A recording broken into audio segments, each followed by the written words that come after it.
All right, guys, what's going on? We are here, Gold's Gym, Bridgewater, New Jersey, St. Patty Gold's Gym.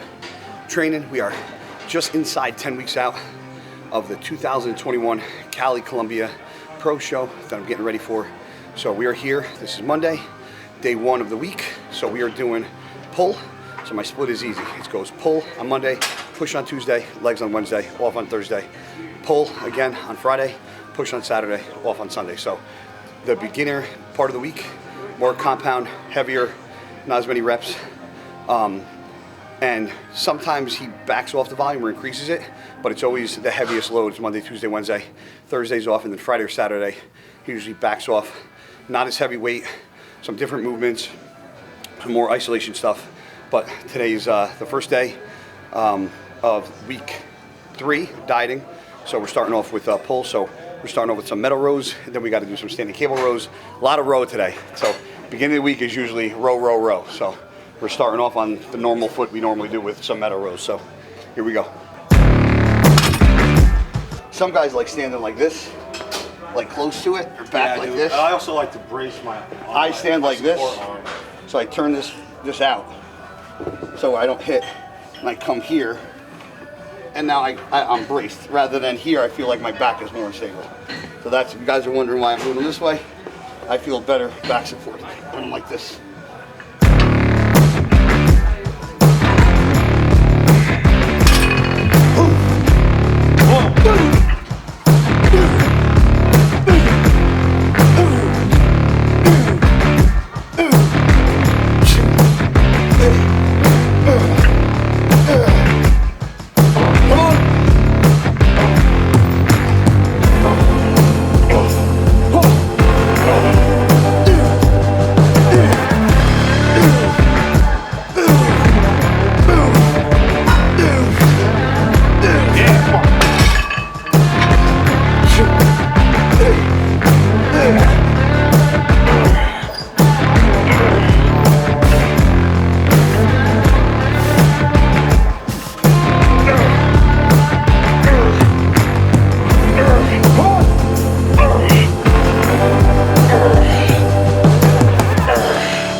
One arm standing cable row, so it's different.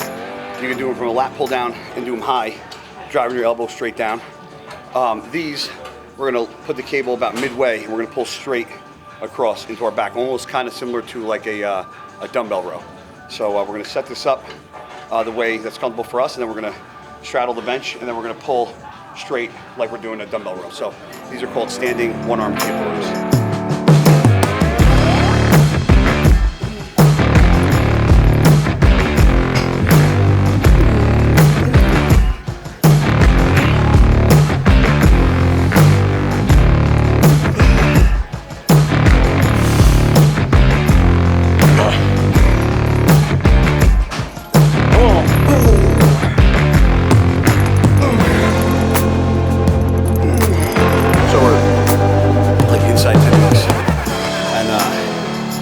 Down about 10 pounds already, which normally happens in the beginning because it takes a lot of food, a lot of calories for me to keep my weight up in the off season. So I'm usually good for about 1 cheat meal a day.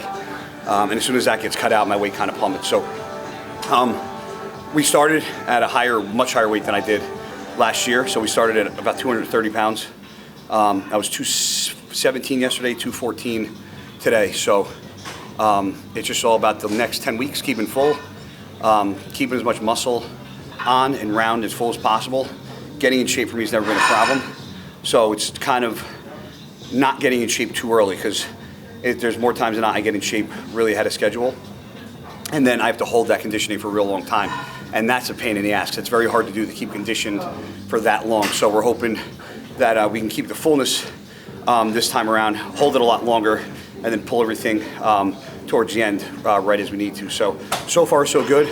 Not hungry, not cranky, eating a lot of fucking food, losing weight, staying full, and you know, I'm having fucking killer workouts. So the combination of Meadows and Chris Cisternino is absolutely a bang on formula for me. So this is a typical back day for me, and we're just getting started. So we're on our third exercise of supported T-bar rows. Like I said, beginning of the week, a lot of compound movements, a lot of heavy weight, you know, 8 to 10, 8 to 12 reps. So Got another set to go.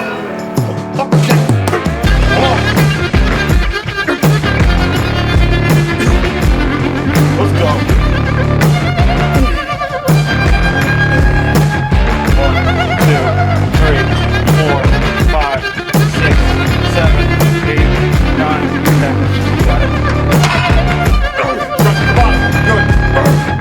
No, you tried to one-up me. I got to put on. I didn't try to one up you. I made fun of your counting. You're so easy to get fucking I know. going.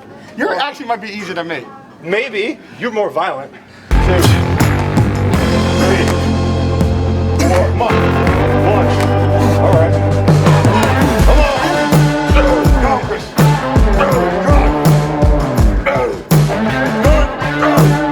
So we're doing dumbbell pullovers with a band. I never did these before. I worked with John. The reason why they're awesome with a band is because having a workout partner, which I normally don't have, so I normally have to grab somebody in the gym, but using the band around the dumbbell, having somebody pull the pressure takes all the pressure and force off your shoulders. So I can do these, feel the contraction in my lats, and takes the shoulders completely out of it. So when I did the 50-pound dumbbell earlier to warm up, my shoulders were killing me. But I'll do 80 pounds with Chris behind me pulling the resistance bands. I'll have no pain whatsoever in my shoulders. So this is an awesome exercise if you have shoulder pain to engage the lat, stretch your lats out, get some nice stretch thickness, and without engaging the shoulders and killing yourself. So if you got bad shoulders, give this a try. Okay, here we go. Okay. Right on my chest. No, right. I got it ready. Yep. Okay, now I'm gonna come back and then just pull it. Yep. As I come back easy, and I'll tell you if you're good or not. Yep. Ready? Go ahead. Pull, pull. A little more. Right there. Good.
Crunches is you want to make sure you just fucking do the goddamn crunch. Then not to fucking worry about it. Just sit on the fucking ball and crunch. So you don't have any advice? No. Just fucking do a goddamn sit up on a ball. You want to make them harder, you could put it more on your shoulder blades and then keep your torso up and crunch that way. It's harder. So wouldn't that make you a seahorse breeder in some sort? I guess, yeah. Do you know anybody else in the world that breeds seahorses? No. You should sell them. You know No one wants some. I've tried. That's because they have like 3,000 babies at a time. Because they don't live. Disposable pet. Let's even it out. You gonna put that in your video? Yeah. Don't the males have the babies? Yes. What is National Geographic? No, it's called Pay Attention in Science. You know what you remind me of? Here we go. Pistachio ice cream. What? You remind me of a brown banana peel. Why pistachio ice cream? Huh? Why pistachio ice cream? Because it's big, sweet with a lot of little nuts. It's like an oxymoron. A lot of little nuts. Yeah, true, true. You got a big swole nut. Well, no, a lot of little nuts wouldn't be an oxymoron because that would be. No, big. No. It would be Jumbo It would be shrimp. big little nuts. Big little nuts. Yeah. It wouldn't be a lot. A lot is an amount. It's like Guy Cisternino. Guy and then sister is female, so it's like Oh, I didn't know. Yeah. weird. That's Wow, that why was smart. the opposite of Guy Cisternino is girl, brother Nina.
All right, guys, so we just finished up here. Pull day at Petty Gold's Gym, Bridgewater, New Jersey. So this is the gym I train at. Probably 99% of the time I'm in Jersey. So shout out to my boy Chris Rini, Bridgewater cop. Shout out to Bridgewater Police Department. Man, you know, I haven't had an off season like I had this year in a very long time. Started prep on a high note, high weight, something I haven't done since 2017. So I'm really excited for this year. You know, I had a good off season. I got a great bunch of people behind me. And, you know, even though quarantine was a bitch and, you know, 2020 had a lot of downs for a lot of people, you know, there's a lot of positives that came out of it. With every negative, you got to look at positives. Every bad thing that happens, there's always something you can take positive out of it. So that's what I try to do every step of the way. And this year, you know, coming to the end of my career, you know, in the next year or two, I'm not taking anything for granted. So I'm enjoying the ride every single day, every single training session, every single rep, every single set. So we're going to be putting out a lot more content at Blackstone Labs. So keep an eye out. July 9th, Cali, Columbia. We coming for the W, and then we're coming for that Mr. World title. Blackstone Labs, guys, Cisternino.